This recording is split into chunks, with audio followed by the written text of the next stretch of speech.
Furuta sempat mencoba melarikan diri dari mereka, Wak, tapi tidak berhasil. Karena ketahuan berusaha melarikan diri, mereka memukuli wajah Furuta berkali-kali, memasukkan benda asing berupa batang logam dan botol ke dalam alat vitalnya dan ke anus.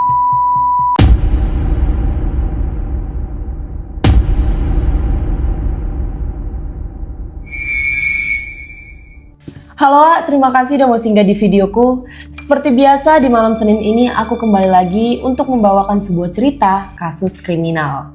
Wah, pasti kalian setuju kalau aku bilang masa-masa remaja itu sangat menyenangkan, iya kan? Masa dimana masih bermain-main sama teman, yang paling relate-nya masih cinta-cinta monyet, iya kan? Tapi berbeda dengan gadis dari Jepang yang akan malam ini aku ceritakan, Wak. Gadis ini bernama Junko Furuta. Di usianya yang masih 17 tahun, ia harus bekerja paruh waktu setelah jam pulang sekolah. Dia bekerja untuk membantu perekonomian keluarga dan menabung untuk masa depan mewah. Hidup Furuta biasa aja, dia punya banyak teman dan tidak pernah punya masalah dengan teman ataupun orang lain. Tapi suatu malam di mana ia sedang berjalan pulang dari tempat kerjanya, seorang pria menghampirinya. Sejak itulah insiden yang tidak pernah terbayangkan terjadi. Insiden yang dikenal sebagai kasus kriminal paling brutal dan tragis dalam sejarah Jepang modern, Wak. Dan yang paling mengecewakannya, lagi-lagi hukum Jepang yang sangat-sangat lemah menjatuhi sanksi kepada pelaku tidak setimpal dengan perbuatannya. Sebelumnya aku mau minta maaf dulu, Wak. Dalam video ini akan ada banyak kalimatku yang disensor. Ini semua demi kenyamanan kita ya, Wak ya. Oke lah, supaya kalian gak penasaran, sekarang kita masuk ke ceritanya. Tidak banyak informasi yang kudapatkan mengenai latar belakang Furuta dan keluarganya, Wak, karena memang kebijakan pemerintah Jepang demi menjaga kenyamanan mereka sebagai keluarga korban. Jadi aku akan menjelaskan terlebih dahulu sedikit tentang Furuta ya, Wak. Junko Furuta lahir 18 Januari 1971 di Misato, Prefektur Saitama, Jepang. Furuta anak kedua dari 3 bersaudara. Dia memiliki kakak laki-laki dan adik laki-laki, Wak. Furuta terlahir di keluarga yang biasa aja. Dia dikenal sebagai seseorang yang lembut, ceria, pintar, dan mandiri, Wak. Semasa sekolah, Furuta juga dikenal sebagai siswa yang jarang absen dan berprestasi. Furuta bersekolah di SMA Yashio Minami. Setiap hari ia menghabiskan waktunya untuk belajar dan bekerja paruh waktu di salah satu pabrik percetakan plastik. Karena Furuta memiliki semangat yang kuat dan sangat mandiri, sebelum tamat sekolah dia sudah mendapatkan tawaran pekerjaan dari salah satu toko elektronik. Dan memang inilah planningnya, setelah lulus sekolah ia akan bekerja di sini, Wak. Sampailah di satu malam, entah mimpi buruk apa yang menghampirinya. 25 November 1988, malam itu Furuta baru pulang dari kerja paruh waktunya. Dia pulang menggunakan sepeda, Wak. Ketika di tengah perjalanan, tiba-tiba ada seorang pria yang menendang sepeda Furuta sampai dia terjatuh. Pria itu hanya melihat Furuta kemudian langsung tancap gas pergi lagi, Wak. Di sisi lain, ada satu orang pria yang menyaksikan kejadian tersebut dan berusaha membantu Furuta. Gak apa-apa kau deh, ayo abang antar aja yuk, kau pulang yuk. Ini bahaya loh, udah malam, katanya gitu. Awalnya Furuta menolak karena takut merepotkan. Karena pria ini terus meyakinkan, akhirnya Furuta pun mau lawak. Mereka pun mulai jalan. Saat itu Furuta sadar, jalan mereka ini gak menuju rumahnya, Wak. Bang, gak ke arah sini loh rumahku, ke arah sananya. Udah ikut dulu bentar aja, kata pria ini. Ah, gak mau aku mau pulang. Kau ikuti perintahku atau kubunuh kau sekarang. Aku salah satu anggota Yakuza, katanya gitu, Wak. Dengar itu Furuta kaget dan takut lah, Wak. FYI, Yakuza ini adalah sebutan untuk kelompok kejahatan terorganisir di Jepang yang sudah ada berabad-abad, Wak. Mereka ini memiliki struktur seperti mafia. Dan organisasi Yakuza ini yang paling ditakutkan di Jepang pada saat itu. Itulah yang membuat si Furuta takut. Dah, balik lagi kita ke ceritanya ya. Dengan rasa takut, Furuta pun nurut-nurut aja lah, Wak. Setelah pria itu mengancam Furuta, dia membawa Furuta ke sebuah hotel yang berada di daerah distrik Adachi. Setelah sampai di hotel, pria ini membawa Furuta ke salah satu kamar dan memperkosa, Wak. Setelah melakukan hal keji itu, pria ini menelpon temannya untuk menceritakan yang ia lakukan malam itu. Sombong dia, Wak. Sombong dia menceritakan sama kawannya, aku habis ini. Katanya kayak gitu sama kawannya. Tapi tahu kalian apa yang dibilang kawannya yang di sana? Dibilang kayak gini, oh iya enak kali ya. Jangan biarkan dia pergi. Besok pagi kita jumpa di taman. Nanti aku bawa kawan-kawan yang lain, oke? Kata kayak gitu. Tutuplah teleponnya, Wak. Besokan harinya, 26 November 1988, pria ini membawa Furuta ke sebuah taman itu, Wak.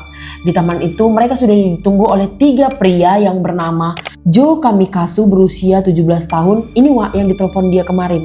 Shinji Minato berusia 16 tahun. Yasushi Watanabe berusia 17 tahun. Dan yang terakhir yang sedang bersama Furuta bernama Hiroshi Miyano berusia 18 tahun. Setelah sampai di taman, si Ogura, si Minato, si Watanabe ini malah ngancam Furuta, Wak. Kami tahu rumahmu di mana, jadi kau jangan macam-macam. Kalau enggak kusuruh anggota Yakuza lain membunuh keluargamu. Mau kau? Tanya gitu, Wak. Furuta yang mendengar itu nggak bisa berbuat apa-apa. Dia cuma bisa nurut karena dia juga nggak mau keluarganya kenapa-napa, ya kan? Singkat cerita, mereka berempat ini sepakat untuk membawa Furuta ke rumah Minato yang berada di daerah situ juga, Wak. Furuta dikurung di kamar lantai 2 rumahnya. Mereka mengurung Furuta di kamar itu untuk secara bergilir oleh 4 pria itu, Wak. Pada 27 November, orang tua Furuta melaporkan kehilangan putrinya kepada polisi. Untuk mencegah penyelidikan lebih lanjut, Furuta dipaksa menelpon ibunya sebanyak 3 kali, Wak. Mereka memaksa Furuta mengatakan bahwa dia kabur dari rumah dan sedang bersama teman-temannya. Setelah berhasil menenangkan orang tua Furuta, penyiksaan pun berlanjut. Di malam 20 November, Miyano, temannya, dan ditambah 2 orang lagi. Jadi orang ini berenam, Wak. Kembali memaksa Furuta secara bergilir. Setelah melakukan itu, maaf ya, Wak, ya, maaf sekali, Miyano mencukur bulu kemaluan Furuta dengan pisau cukur dan membakar area dengan korek api. Di awal Desember, Furuta sempat mencoba melarikan diri dari mereka, Wak, tapi tidak berhasil. Karena ketahuan berusaha melarikan diri, mereka memukuli wajah Furuta berkali-kali. Dan Miyano membakar pergelangan kakinya dengan korek api. Nggak sampai di situ aja, Wak. Mereka memaksa Furuta menari telanjang, mengikuti musik, melakukan masturbasi di depan mereka, berdiri di balkon tengah malam hanya menggunakan pakaian tipis, memasukkan benda asing berupa batang logam dan botol ke dalam alat vitalnya dan ke nyawa. Furuta juga dipaksa meminum alkohol, susu, dan air dalam jumlah yang banyak. Ia disuruh merokok 2 batang rokok sekaligus serta menghirup uap pengencer cat. Gak ada berhentinya mereka menyiksa Furuta, Wak. Selesai menyiksanya, udah dibiarkan aja Furuta kayak gitu. Seolah-olah itu semua adalah hiburan bagi mereka. Kan? Pertengahan bulan Desember, Furuta kembali dipukuli dengan alasan karena si Miyano menginjak genangan air pipisnya Furuta, Wak.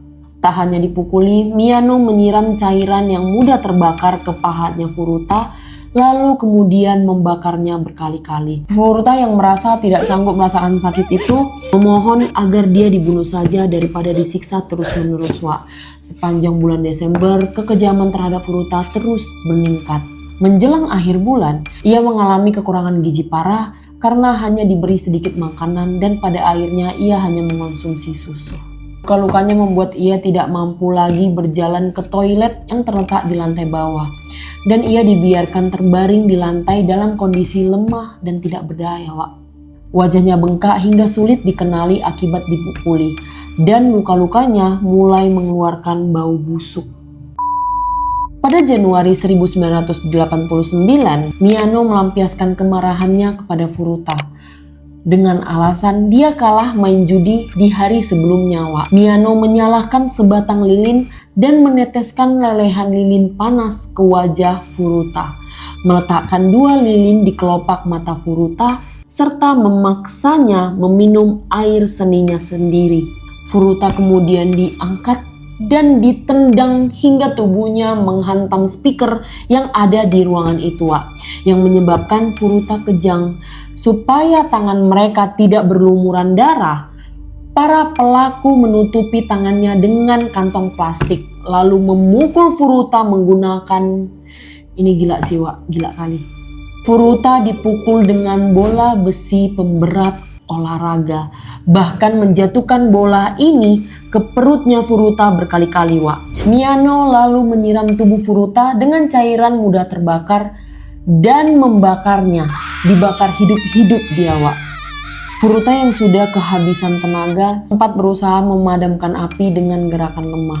Tidak lama dari itu, Furuta berhenti bergerak. Serangan itu berlangsung sekitar 2 jam dan Furuta dinyatakan meninggal dunia pada pukul 10 pagi. Kurang dari 24 jam setelah kematiannya, kakak laki-laki Minato menghubunginya dan mengatakan bahwa Furuta sudah tidak bernyawa. Karena takut kejahatan mereka akan terungkap, kelompok ini membungkus tubuh Furuta dengan selimut, memasukkannya ke dalam tas besar, lalu menempatkannya ke dalam satu drum logam, kemudian mengisinya dengan semen basah. Sekitar pukul 8 malam, tanggal 5 Januari, mereka mengangkut drum tersebut ke sebidang tanah kosong di dekat area konstruksi di Pulau Wakasu, Koto, Tokyo. Pada awal tahun 1989, Miyano dan Ogura ditangkap atas kasus penculikan dan pemerkosaan beramai-ramai terhadap seorang perempuan yang berusia 19 tahun, tepatnya di Desember 1988. Ketika diinterogasi, Miyano keliru Wak. Ia mengira bahwa Ogura telah mengakui pembunuhan Furuta dan polisi sudah mengetahui peristiwa tersebut. Karena itulah ia spontan memberitahu lokasi tempat mereka menyembunyikan jasad Furuta. Polisi awalnya kebingungan Wak mendengar pengakuannya Miyano. Iya memang sebenarnya mereka itu lagi memecahkan kasus pemerkosaan juga, tapi bukan kasusnya Furuta. Singkat cerita, drum berisi jasad Furuta ditemukan pada 29 Maret dan identitasnya dikonfirmasi melalui sidik jari nyawa. Gak menunggu lama, Minato, Watanabe, kakaknya Minato, Nakamura, dan Ihara langsung diamankan pihak kepolisian. Setelah mereka ditahan, barulah terbongkar semuanya Wak. Ternyata keempat pelaku utama telah putus sekolah pada musim panas 1988 dan mulai terlibat dalam dunia kejahatan terorganisasi sebagai Chinpira. Chinpira sama seperti organisasi Yakuza, hanya saja mereka ini di kasta yang paling rendah Wak. Mereka sering menggunakan rumah keluarga Minato yang ada di Adachi sebagai tempat base camp mereka. Sejak Oktober, kelompok tersebut melakukan berbagai tindak kriminal, termasuk pencurian, penjambretan tas, dan pencurian mobil, penganiayaan, bahkan pemerkosaan. Ketika mereka menyiksa Furuta, 8 November, di bulan yang sama mereka juga menculik seorang gadis yang berusia 19 tahun, lalu kemudian memperkaos gadis ini secara bergilir di sebuah hotel. Ini satu Wak, di saat mereka masih menyiksa Furuta. Pada tanggal 27 Desember, selama Furuta dikurung, kelompok tersebut menculik lagi seorang wanita berusia 19 tahun lainnya di Adachi, kemudian memperkaos secara beramai-ramai di sebuah motel lagi. Jadi Wak, dari awal kronologi penculikan Furuta, niat mereka ini memang sudah jelek. Mereka memiliki kebiasaan suka berkeliling daerah sekitar untuk memperkaos gadis-gadis yang sedang berjalan sendirian. Jahat kali kan Wak, padahal usia mereka ini masih sangat-sangat muda. Masih remaja loh. Yang paling mengecewakannya, mereka ini hanya dijatuhi hukuman yang gak lebih dari 20 tahun Wak. Nih ya, Miyano dihukum 20 tahun penjara. Ogura 10 tahun penjara. Minato 9 tahun penjara. Watanabe 7 tahun penjara. Dan orang tua Miyano membayar ganti rugi sebesar 50 juta yen kepada orang tua Furuta, sekitar 11 miliar saat ini Wak. Cuma itulah hukuman orang itu. Hukumannya benar-benar gak sebanding dengan penyiksaan yang mereka lakukan. Lagi-lagi karena mereka anak di bawah usia 20 tahun. Oh iya, ada satu fakta yang lebih membagongkan. Kalian tahu, sewaktu Furuta disiksa di lantai 2 rumah si Miyano, sebenarnya orang tua si Miyano ini tahu Wak, tapi nggak berani. Nggak berani orang itu melapor ke polisi karena takut anaknya marah, kan? Orang tua Gemes sekali aku kalau udah bahas kasus-kasus kayak gini, apalagi dari Jepang. Kayak kemarin lah kasus Nevada Tan, ya kan? Penyiksaan juga, sampai kawannya pun meninggal dunia. Hukumannya apa? Cuman rehabilitasi. Kayaknya masih banyak kasus yang serupa tapi nggak ditindaklanjuti secara tegas sama pemerintah Jepang ya, Wak. Padahal nggak menutup kemungkinan loh, anak yang berusia di bawah 20 tahun bertingkah laku melebihi setan. Kayak ini contohnya, secara sadar loh mereka ini menyiksa Furuta dengan brutal. Pemakaman Furuta diadakan pada tanggal 2 April 1989. Di dalam upacara tersebut, salah satu temannya menyampaikan pidato yang ditulis oleh sahabat Furuta seperti ini kira-kira isinya, Wak. Selamat datang kembali Junchan. Aku tidak pernah terpikir kita akan bertemu dalam keadaan seperti ini. Kau menjadi korban kekejaman itu. Sangat banyak rasa sakit yang sudah kau rasakan, bukan? Aku kesal dengan diriku sendiri karena tidak dapat membantumu. Aku kesal dengan diriku sendiri karena tidak menyadari apa yang sedang terjadi kepadamu. Acara yang akan kami buat di festival budaya membuatmu begitu bahagia. Aku tidak akan pernah melupakan itu. Kami tidak akan pernah membuat kematianmu sia-sia, Junchan. Di saat kami dewasa nanti, kami akan berjuang agar kejadian serupa yang kau alami tidak akan terjadi lagi. Kami akan selalu melakukan hal terbaik dan akan selalu mengenangmu di hati kami. Junchan, tidak ada lagi rasa sakit atau penderitaan yang akan kau rasakan. Beristirahatlah dengan tenang. Selamat tinggal, Junchan. Itulah tadi cerita tentang Junko Furuta, kasus penyiksaan yang mendapatkan perhatian besar dari semua negara. Di beberapa wawancara, keluarga Furuta memohon agar tidak mempublish tentang kehidupan mereka dan biodata diri mereka. Mereka mengatakan sudah mengikhlaskan kepergian Junko Furuta. Sejak itu kasus ini meninggalkan jejak luka di hati masyarakat Jepang, Wak. Furuta hanyalah gadis biasa yang bermimpi memiliki masa depan yang cerah. Tapi dalam sekejap, semuanya direnggut oleh kejahatan yang tidak seharusnya terjadi. Kasus ini bukan sekedar tentang kekerasan, tapi tentang kegagalan manusia dalam melindungi sesamanya, tentang bagaimana masyarakat, keluarga, bahkan sistem hukum bisa begitu rapuh ketika berhadapan dengan keburukan yang nyata. Lagi dan lagi setelah kejadian itu, Jepang mulai meninjau kembali sistem perlindungan terhadap remaja dan hukuman untuk pelaku di bawah umur. Banyak yang menilai hukuman yang dijatuhkan kepada para pelaku tidak sebanding dengan penderitaan yang dialami oleh Junko Furuta. Namun di sisi lain, kasus ini membuka mata banyak orang bahwa keadilan bukan hanya soal hukum, tapi juga soal mengakui penderitaan korban dan memastikan hal yang seperti ini tidak akan pernah terulang kembali. Nama Junko Furuta kini sering disebut dengan penghormatan dan rasa duka yang menjadi simbol dari keberanian dan keteguhan hati yang luar biasa. Bahkan dalam situasi paling mengerikan sekalipun, Wak. Dan mungkin itulah warisan terbesar yang bisa kita kenang dari sosok Junko Furuta. Sebuah pengingat bahwa di balik setiap berita tragis, ada manusia yang sesungguhnya hanya ingin hidup, bermimpi, dan pulang dengan selamat ke rumahnya. Sampai di sini cerita kita malam ini. Kalau ada ide-ide atau saran-saran aku mau bahas apa di next video, kalian boleh komen di kolom komentar. Kalau kalian suka dengan video ini, jangan lupa pencet tombol like-nya, pencet tombol subscribe dan lonceng notifikasi supaya kalian dapat notifikasi kalau aku upload video baru ya, Wak. Masih banyak informasi menarik dan menegangkan yang pengen kali ku share buat kalian. Sampai ketemu di video berikutnya, Wak. Dadah!